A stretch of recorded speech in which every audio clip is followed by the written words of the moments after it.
On this episode of Chicago Beer Pass, Nick and I are drinking some low-cal Hazy IPA as we talk about Bug, Peace, Smiley Brothers, Temperance, and the U.S. Beer Open. All that more on this episode. Here we are, hitting up events, drinking our way through Chicago beer, and trying not to miss a thing. Yeah, because, the cork popped out, it flies like fucking 10 feet. We're like, yeah, let's do it. All you have to do is add some fruit, stir it up, and ride that milkshake wave. Whenever I see him, I gotta take a photo with the most decorated brewer in Chicago, Jonathan Cutler. It'll be like the stuff you hear. Every time you go to Floyd's, all the music sounds like this. Raw, raw, raw. Sometimes you want a small beer, but really, you want a big beer. You gotta take in all those big aromatic hops. Hey, what are you doing this weekend? Waiting in line for a bottle release? Should have never been a fad. The black IPA is delicious.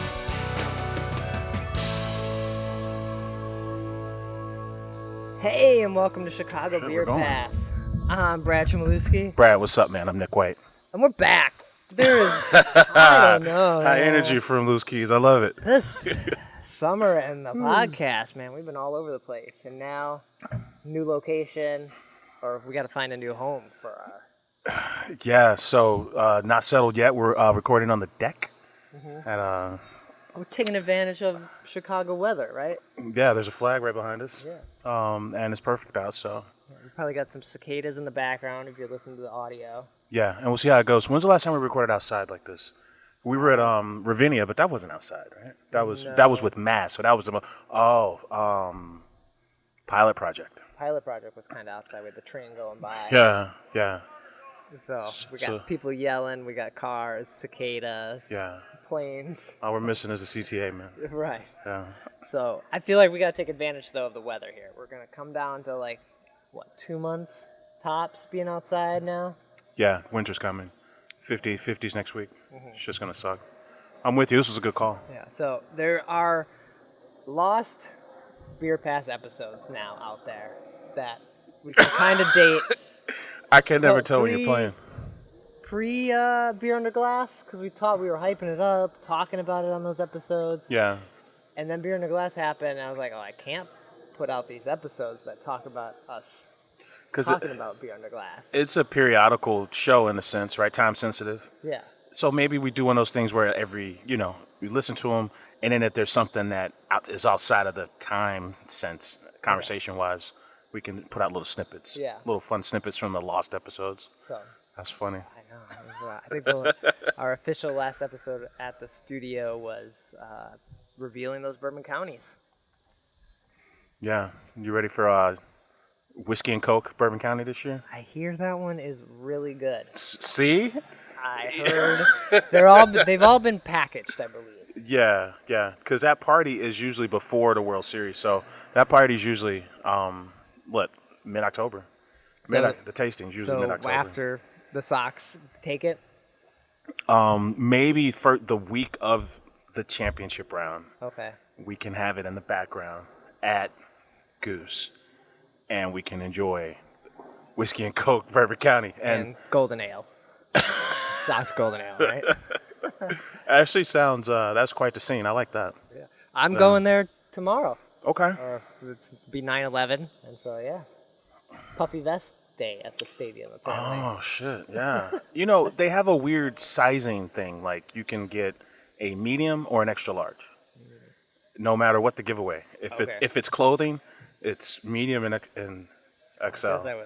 You'd always get the biggest, right? Yeah. You try to shrink it or whatever. I don't know about Puffy Vest though. I mean, come on, Puffy Vest. That's probably the best giveaway of the year so far. You kidding me? Puffy Vest Day, and then the following day is soccer jersey night. Okay. Los White Sox soccer jersey. Nice. Yeah. So I'll get to finally see what this craft cave is all about. Check you out. And I don't know, go. There's the lazy river on the Goose Island. There's the Goose Island. There's the Craft Cave. There's Rev Social Bar. It's nice. It's a good hang. That place. Okay. That place is a good hang. We'll be in the 100 level around third base. So. Nice. I think we're. It might be 500. Okay. I'm not sure. Gotta check. I don't know if we can hang out It's far. If you're all the way up in the 500 levels. You know, that's my new style, man.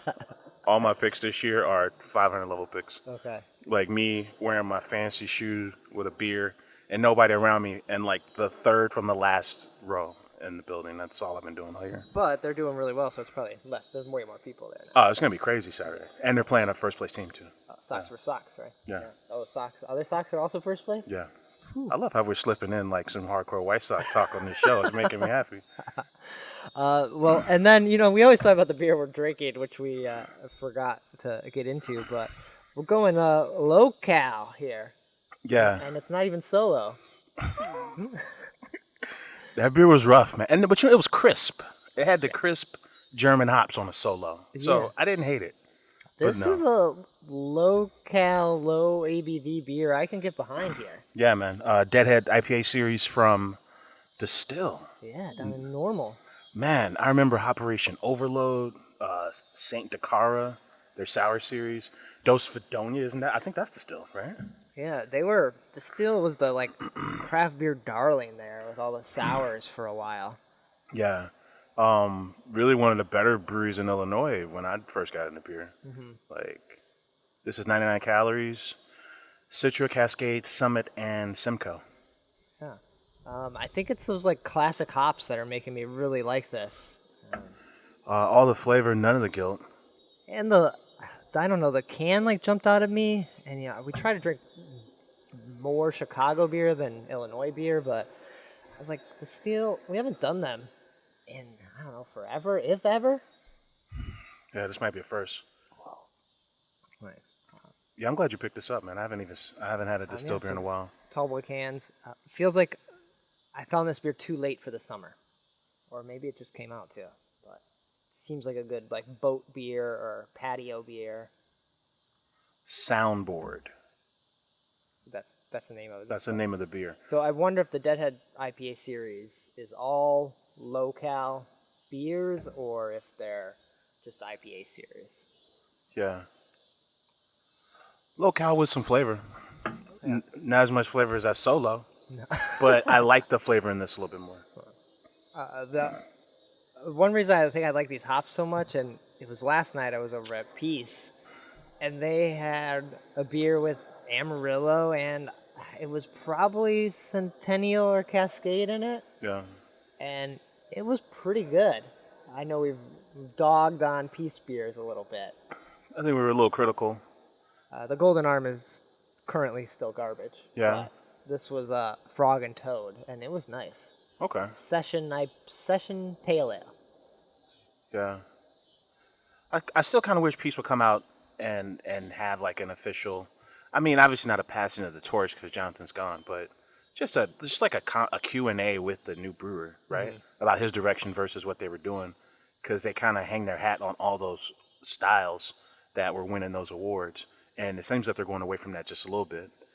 But there's been no real kind of talk about it, Yeah. Just kind of doing it, which I mean that's fine, but be nice to know a little bit more. Yeah, I was wanted to see Oktoberfest on. I feel like Peace usually has an Oktoberfest, but they didn't this time. Wait, no. It's not on yet. Maybe too early. Where's Camel Toe? That's never coming back. Come on. What about Moose Knuckle? I don't know. What's that? That's the barley wine. That's the barley wine, yeah. I would hope Festivus is still a thing. We'll see. But yeah, over at Peace last night, feeling a little better about the new beers. I would not drink any previous beers, like the Golden Arm, the Top Heavy. There's a stout too that they somehow have on. But so I'd stay away from anything you remember and drink the new ones. That's funny. Yeah. So yeah, we talked a little bit about those lost episodes and the reason Bug, beer under glass, and it happened, and I went to it. Nik chickened out. And I bailed at the last minute, man. Still not ready. Still not ready. Which is funny because I'm at fucking Size Games, it's going out of style. I know. Not ready for beer fest. I don't feel obligated to talk to people at Size Games, though, so I feel like it's a little different, But beer under glass was all outside, and it was 2 sessions, so less people per session, but technically more people total. or potentially it could have been more people total. Yeah, I think we said 1,000 people per session, and this was the first time they had 2 sessions. Right. Yeah. I don't think either one sold out. Okay. That's a tough play. You got to go all the way to the west side, and it starts at 3, right? Yeah. So you got to be heading out west in the 2:00 hour on a Friday. So you kind of, you kind of call off work a little bit there. I biked from Irving Park here all the way to Garfield Park. How was your ride down there? That could be a nice ride. It wasn't too bad. It takes you on like a bike lane or kind of like side streets a lot of the way, and then you're before traffic, so it wasn't too bad. Okay. Yeah, I make my way down there sometimes. Okay. Just a nice cruise to Garfield Park. Nice. But beer under glass this time, all outside, no indoor things. Let's see. A couple standouts was I got to have Milk Money beer. LaGrange. LaGrange, yeah. And that was really good. That was a beer I remember having of the day. Like, I don't remember what I had, but I remember being like, oh, their beer is way better than I expected it to be, and it was good. Yeah. Their tap room stands out on IG, and they kind of come out of nowhere. Like, I don't know any, previous brewers that were somewhere else and started that joint. Okay, yeah. I don't know much about Milk Money. I saw Brian Shimko from Blue Island.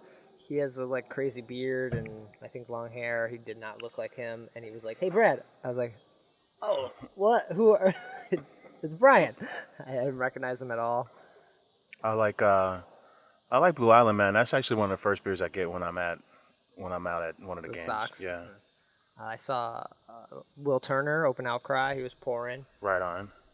Jana from Haymarket she's running around there because they're part of it, or they help make sure this happens. So she was around. Saw Twisted Hippo.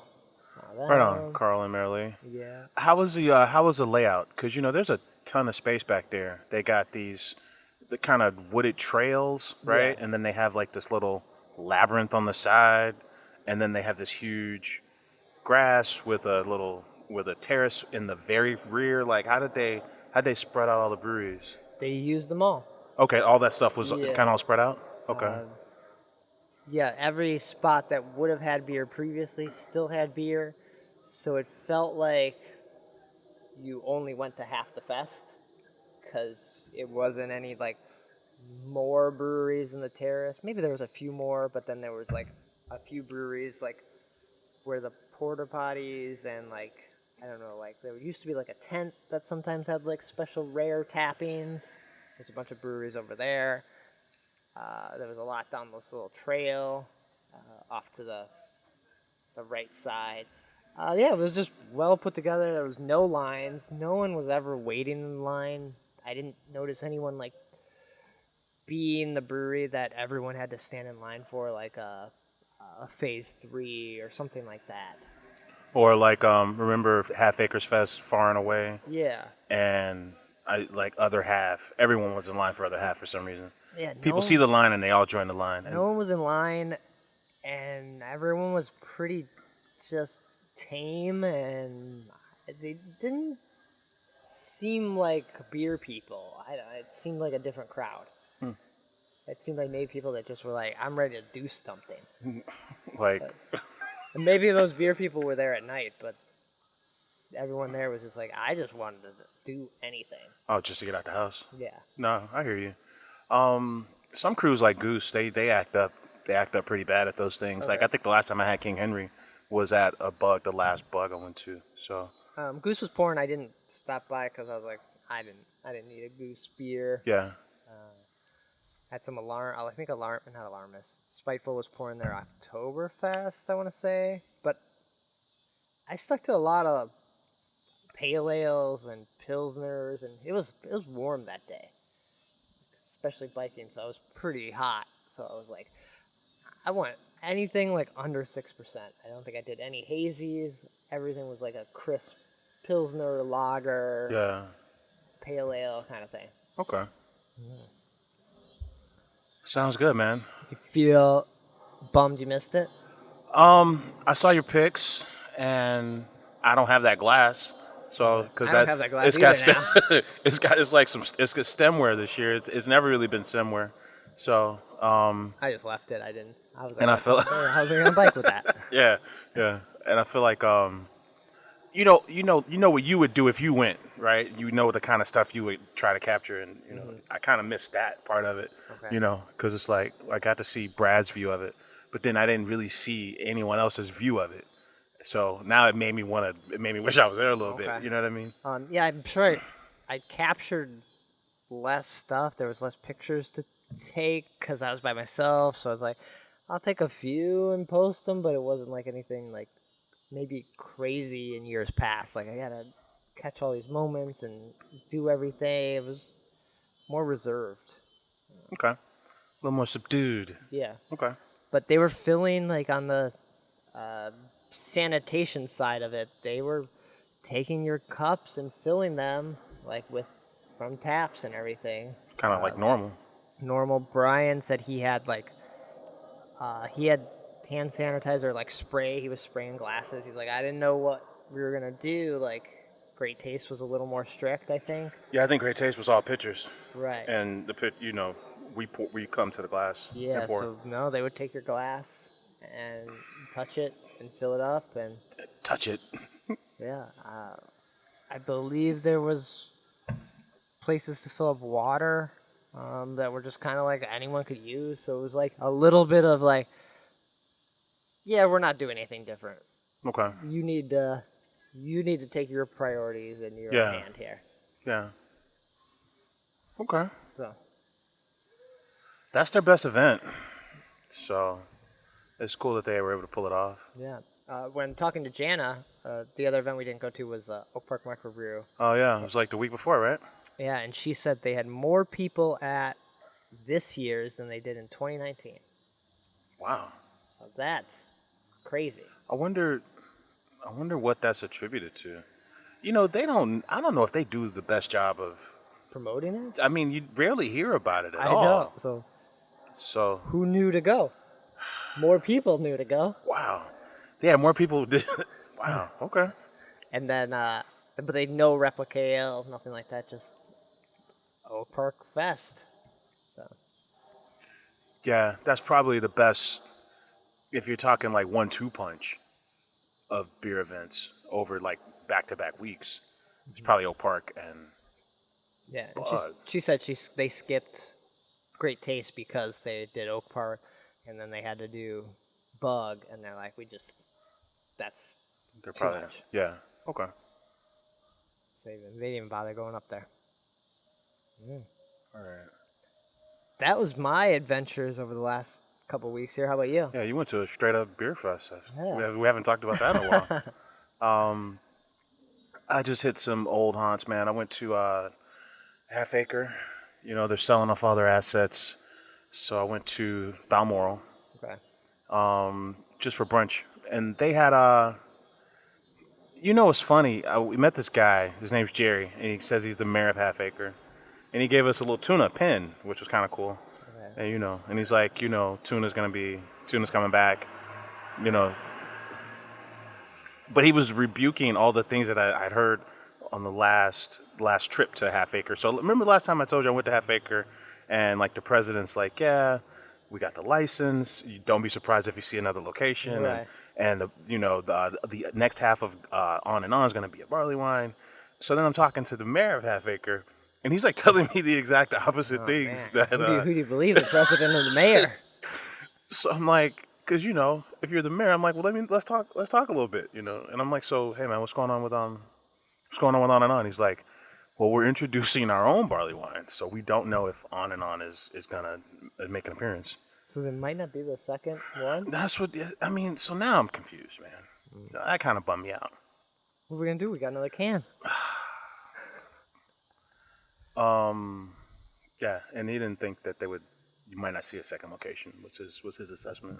Okay. So, conflicting reports, nothing official out of Half Acre, and this is just all kind of hearsay, but Is he like being the mayor? He's like an unofficial guy. Is he just like the guy that shows up the most? And like, Dude, you're just here a lot. it was a fun. Because it doesn't like get paid. The president of Half Acre is like the president. He's probably into actual governance at Half Acre, the president, right? Oversight and governance at Half Acre. That's probably what the president's doing. The mayor is kind of an unofficial thing, for sure. Yeah. So this is all hearsay, like. But it kind of got me. It kind of got me down. And then he mentioned what everyone knows now about Lincoln going back at it for like a month before they officially hand it over to Hot Butcher. Oh, they are? Okay. Yeah, so Lincoln's open. They're pouring Gossamer. Yeah. Why was that? Just. I think they just wanted to have a proper send off okay. for that old brew pub. You know, that equipment was in some other craft breweries. I think that equipment came from Ska. Wait, they had the Gossamer? Yeah, and Gossamer's pouring. I think Overale's pouring. What? They're going out with like bringing back some of the classics over the next 3 weeks. You have to go over there for a Gossamer. No food though, right? I don't think so. I think it's just. And then they got a farewell beer, which is kind of like the passing of the torch beer with Hot Butcher. So the last beer they pour, I think, is going to be a collab between the two. Okay. Yeah. So. So Half Acre's always a good hang. Yeah. You know, I'm up in Rogers Park, so we rode bikes to Smiley Brothers and to Temperance. Okay. Temperance is running a crazy concert series, so they don't open till 5. So, man, Twista, these all different concerts. Twista, Big Boy from Outkast, Parliament Funkadelic. George Clinton's like 80 years old. Oh, but anyway, all these concerts are running out in their. Well, you've been up there for the parking lot. In the parking lot, they Space is what they call it. Okay. Oh, so they weren't open, not even for to-go beer, you know. But the concerts were free. That sounded pretty cool. Oh. I didn't go back for the concerts though. Oh. So are they still running, or are they done? Every weekend. Every weekend. Every weekend. Yeah. Okay. Some pretty big names, man. Yeah. But then you went to Smiley. I went to Smiley Brothers. Picked up some beer. I picked up the Purple Line. Okay. Purple Line is a 2-time GABF winner in the fruit beer category. So it's a hef, but it's like a hibiscus hef. So it's Evanston's version of Rosa, basically. Oh. But it's got blackberry and blueberry. But you like it. It looks great in pics. It's big and purple. It has very much a neutral, slightly fruity taste, like Rosa. Okay. I don't think Rosa is very fruity at all, actually. No. Rosa's red in color, but has like a very neutral taste, which is weird to me. Like, what does it taste like? What does Rosa taste like? It tastes like old wine. We've said this before. It tastes like old wine. Yeah, so it's kind of like that. Okay. You're gonna get in trouble, man. You went to Temperance and Smiley, and you didn't go to Sketchbook. You know Sean Curry listens, and it's gonna be real disappointing. And I'll be honest with you, that I probably could have had a better time at Sketchbook, just hanging out in the garage doors, you know, drinking an orange door. You know, I should have just went. Looking back on it, you know, I'm probably going to Sketchbook this weekend. All right. You know, it's funny. I haven't been since you and I went when we did the show. Okay, I haven't gone to the Skokie location yet, so that's definitely on the list to check out. You kind of got to commit though, because like you're going those two things, you know. Skokie? Yeah, no, Smiley and Temperance. If you're They're going a little closer, yeah. Yeah, so. But I have a friend that lives closer to Sketchbook, so I'm more likely to go to Sketchbook than the other two. That might be my romp this weekend, man. Slide through Sketchbook. Nice. Yeah. All right. Anything else you hit up or drank or? No, it was slow motion for me, man. Just got out, hit 3 breweries. Actually went to 2 of them. Nice. Okay. And that was about it. Oh. All right. Then, do we have any events or news or what's happening out here? What's happening on the streets? The streets are talking. There was a little bit of news. The 2021 U.S. Open Beer Championships happened recently. Okay. So the U.S. Open Beer Championships, if I got this right, I'm just looking at when Does it's... this have anything to do with like the U.S. Open, like the like actual the golf. tennis? It happens during the tennis tournament. No, it does not. There's a golf and tennis? There's a golf and tennis U.S. Open. And now there's a beer And there's a beer U.S. Open. So GABF is the oldest festival in the country for awards. Okay. This thing, the first U.S. Open for beer, it was 2009. Okay. So not super long. So, and when I went to, what was it? Bombs Away, Schiller Park. What's the name of that fucking brewery? They had a ton of U.S. Open awards. It's by the Short fuse. Short Fuse. Thank you. Yeah. Yeah, they had a ton of U.S. Open awards. Okay. So Microphone posted that they won. So then it made me want to see who else enters to these competitions. So I can run down the top 10 breweries in 2021 at the U.S. Open Beer Championships. All right. All right. Number 10, Sun King. Okay. Number 9, Niagara College Teaching Brewery in Ontario. This is a U.S. Open. This is in Ontario? No. They're out. They're disqualified. I actually don't know numbers 9 through 2. Number 1 is Toppling Goliath. Okay. Out of Iowa. Yeah. So I'm All kind of right, curious. let me hear these other ones. All right. Number 2 is Shell's Brow Brewing in Tennessee. Okay. Motor Works Brewing in Florida. Wellington Brewery in Ontario. 2 Canadian breweries? Yeah, that's wild as hell. Number 5 is Big Ditch Brewing in New York. Number 6, Maine and Six Brewing Company in Florida. There's an Oregon brewery on the list. Oregon City Brewing is number 7. Barrel Chest Brewing is number 8. Fretboard Brewing is number 9. And then we talked about Niagara College and Sun King. Whoa, that's a list of, yeah, that's a crazy list. Never heard of a lot of these, other than Toppling Goliath and other than a Microphone. So let's see if we can find some local winners other than Microphone. Schoolcraft up in Michigan won for Australian Style Pale Ale. They won a gold for College Pale. Australian style ale? Australian Style Pale Ale. Yeah. Okay. Let's see who else we got here.